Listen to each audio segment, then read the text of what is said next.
Au port de Dunkerque, le 7 avril 2008, c'est l'arrivée tant attendue du premier bateau complet de bananes de Guadeloupe et Martinique depuis le passage du cyclone Din en août 2007. Journée clé pour cette filière qui est le premier employeur privé des deux îles. En passant par Fort-de-France, puis Pointe-à-Pitre, la traversée du navire aura duré 10 jours pour 6000 km de distance. Ce transport maritime permet à la fois de diminuer le coût d'importation et de dynamiser la vie économique des deux îles. Ce fret est assuré par la société française CMA-CGM. Donc il y a 4 navires qui tournent chacun une semaine, ce qui correspond exactement à la coupe de la banane, c'est-à-dire que même à la plantation de la banane. Quand le planteur plante son plant de banane, il sait exactement quelle semaine de l'année va produire son plant, donc combien il va produire. Et en fonction de ça, il faut qu'il y ait un bateau qui soit prêt un nombre de jours précis à ce moment-là. Donc on fait tourner 4 bateaux, un par semaine qui arrive aux Antilles, qui arrive à jour fixe, de façon à ce que les planteurs puissent planter au bon jour, pour récolter au bon jour et charger au bon jour. Depuis maintenant que la banane existe, on a toujours eu un trade avec la banane, ça doit faire maintenant pas loin de, je suppose, un siècle. Et on débarque en moyenne ici à Dunkerque à peu près entre 300 et 500 containers selon la période de l'année.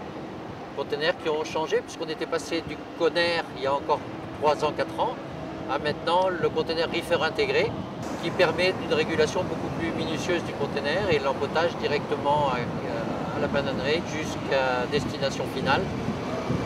Ici en fait, ce qui concerne Dunkerque, ça sera jusqu'à l'entrepôt de la zone de Dunfresh, où là en général on dépote les containers pour ensuite les emmener par camion sur les mûrisseries. Et nous, ça nous permet de récupérer nos containers qu'on recharge aussi vite sur nos bateaux qui repartent pour les Antilles. Effectivement, une fois arrivés au port, les conteneurs réfrigérés ou reefer sont donc déchargés et stockés temporairement dans une zone alimentée en courant électrique afin de garantir la chaîne de température dirigée à 13 degrés. Les conteneurs sont ensuite réceptionnés et ouverts dans l'entrepôt de 14 000 m² de la société Dunfresh, également située dans l'enceinte du port. L'équipe de Dunfresh est garante de la qualité des fruits à l'ouverture des conteneurs, en termes de température, de coloration et de fermeté. Dunfresh est une société qui a pour client l'Union des groupements des producteurs depuis 10 ans maintenant. Son métier, c'est de réceptionner les marchandises en provenance des Antilles françaises, Martinique et Guadeloupe, de les dépoter, d'enlever donc le contenu des marchandises à l'intérieur de l'entrepôt, de faire un contrôle qualité, d'avoir dessiné avec son client un cahier des charges qui nous permet effectivement de détecter tout ce qui est impropre à la commercialisation au travers d'un tri effectif, au travers des opercules des colis, de pouvoir tracer 100% des marchandises à réception et de pouvoir rendre au client un processus informatisé en EDI, en temps réel. Dunfresh est un entrepôt de 14 000 m² en froid dirigé, dans lequel on va réceptionner l'ensemble des marchandises et qui seront mises à disposition pour réexpédition vers les clients de mon client, c'est-à-dire les mûrisseurs sur la France et toute l'Europe. La première approche de Dunfresh est une approche qualitative au travers du process global du client, c'est-à-dire que l'on va vérifier tous les supports de palettisation, cornière, colisage, de façon à voir la conformité du process. Suite à ça, des équipes Dunfresh, par palpation, vont essayer de retrouver toutes les bananes impropres à la commercialisation, tout ce qui est jaune et vermouth. En fonction du cahier des charges effectivement qui a été établi avec le client, un certain nombre de seuils de déclenchement ont été définis, en l'occurrence par exemple la température. Donc en deçà du seuil de déclenchement de la température, le client qui est positionné physiquement à Dunfresh du lundi au vendredi aura l'information en temps réel, ce qui lui permettra de lancer une expertise beaucoup plus objective du produit. Donc nous sommes vraiment ici présents de façon à pouvoir relater le maximum d'informations en temps réel et de pouvoir les redonner au client de façon à ce qu'il puisse faire effectivement action. 100% des produits à réception sont traçabilisés. Un jet de code est mis sur l'ensemble des produits en entrée où on va déterminer, où on va valider informatiquement l'origine, le contenu, la catégorie et le planteur.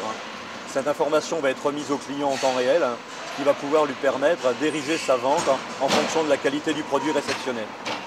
L'objectif, c'est qu'un produit tracé à Dunfresh, stocké dans un emplacement, puisse être rechargé dans un camion défini auprès d'une vente.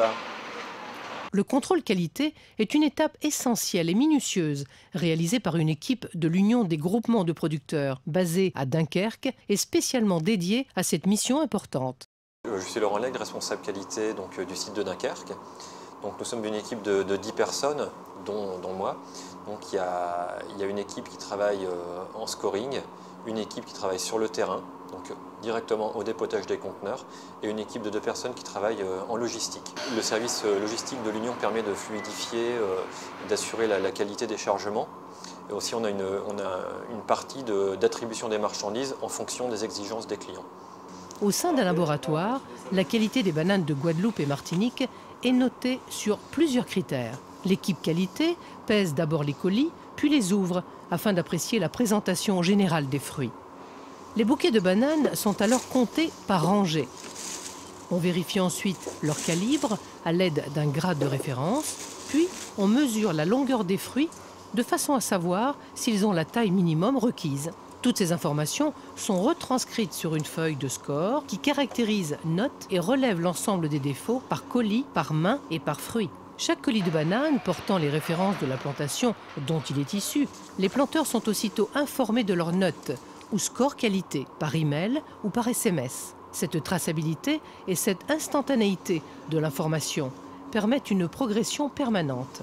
La haute qualité de la banane de Guadeloupe et Martinique est garantie sur la base de ces dispositifs de contrôle et le suivi des résultats. Suite à ce passage décisif des contrôles qualité, nos bananes antillaises repartent et poursuivent leur route en direction des mûrisseries, les premiers clients des producteurs de bananes de Guadeloupe et Martinique.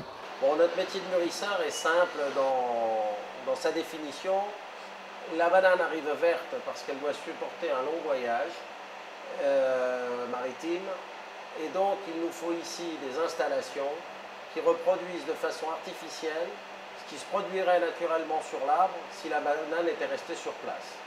Donc ce sont des chambres, vous en voyez une ici derrière moi, et en utilisant la chaleur, l'humidité, la ventilation et un peu d'éthylène, on arrive à transformer la banane qui arrive très verte et qui est donc dure comme du bois et qui est inconsommable, en une banane comme celle-ci qui est de couleur jaune et qui va être mise en vente dès demain. Alors, le principe du mûrissage, transformer un fruit qui arrive à quai, qui n'est pas encore mûr. On a un fruit qui est mûr et que nous pouvons livrer aux distributeurs et qui est consommable dans les 2-3 jours. Donc là, entre ces deux fruits, vous avez ce qu'on appelle le mûrissage. Ici, que de l'amidon et ici, que du sucre. Entre les deux, l'hydrolyse, qui est une réaction qui a besoin d'être maîtrisée par ce genre d'outil, c'est-à-dire qui contrôle la température, l'aération des fruits. Différents cycles de mûrissage sont possibles, allant de 4 à 8 jours. Il s'agit d'un ajustement à opérer en fonction du lieu de production, c'est-à-dire plaine ou montagne, mais également en fonction de l'offre et de la demande.